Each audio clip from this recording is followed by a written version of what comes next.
सेवारो है सारो अति आदरणीय हाम्रो धनप्रसाद दाजु हुनुहुन्छ र धनप्रसाद लिम्बुज्यू उहाँको अति नै सुन्दर यो लिम्बू हाउस जसलाई हामीले लिम्बू हिम याकथुम्बा हिममा यो जो बिरिङ स्थित जो तिङ्मोमा छ र यो अति नै सुन्दर रमणीय वासस्थानमा हामी आइसकेका छौँ र यहाँको ब्युटिफिकेसन पनि तपाईँले अति नै सुन्दर फुलहरूले डेकोरेसन गर्नुभएको छ र यो चाहिँ च्याप्रुङ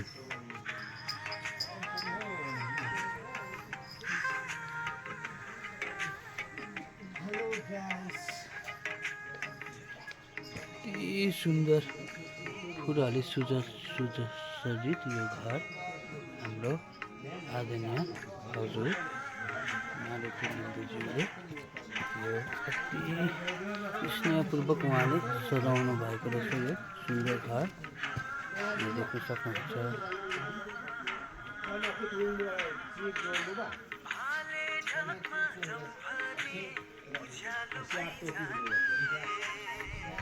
दाजु जाउँ न मसँग माथि एकछिन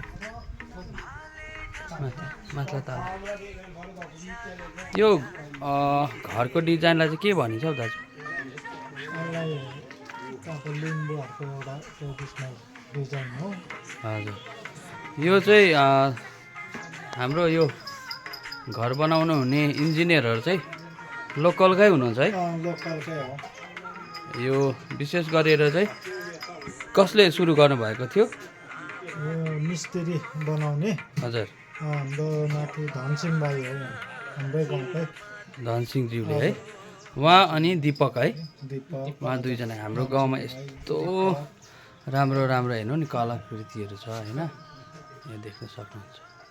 यति फाइन आर्ट छ है यहाँनिर देख्न सक्नुहुन्छ। यो सबै लिम्बू हाउसको डिजाइनमा छ है र यो चाहिँ सिलम साकमा यो है, यो चाहिँ सेडी भयो, सेडी भनिन्छ है।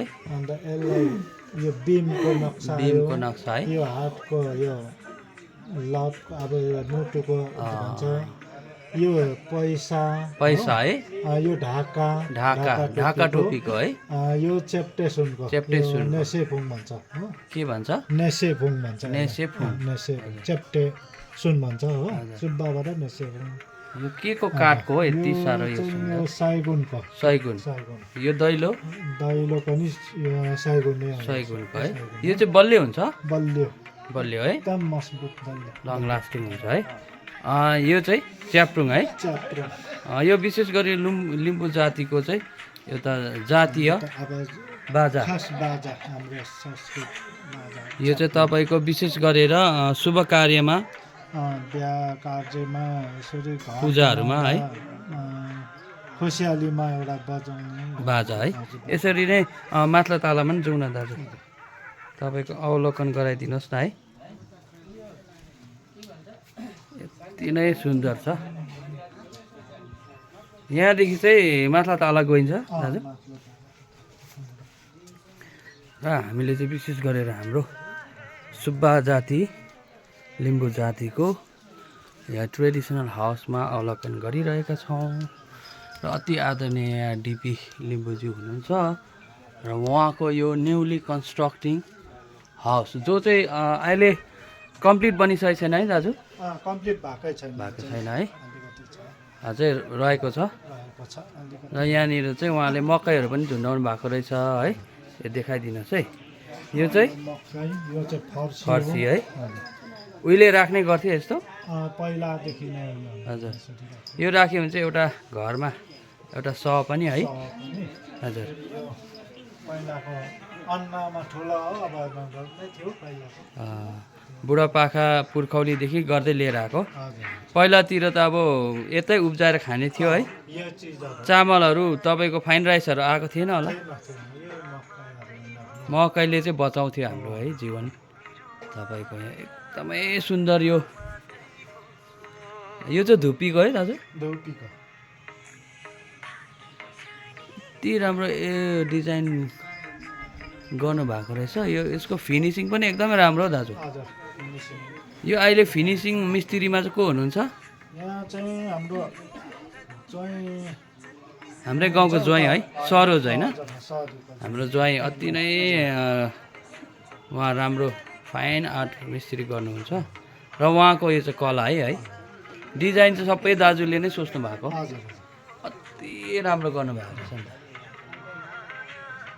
हाम्रो टिङ्गोमा पनि यति सुन्दर एउटा जातीय है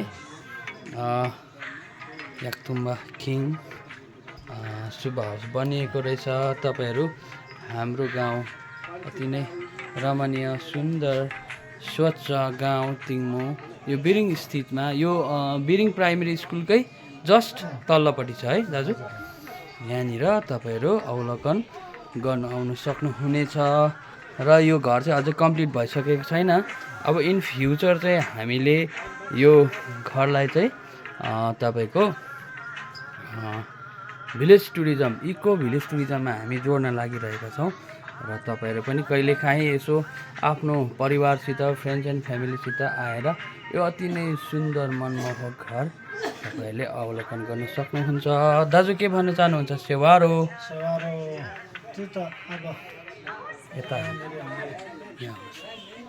बनाएको छ। यहाँ अब आउनु सक्नुहुन्छ।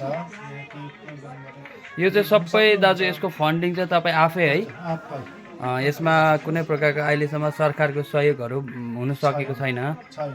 हजुर। सबै आफैले गरेको।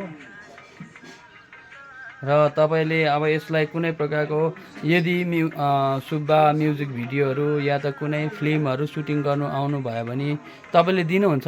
जग्गा दिने हो। हजुर।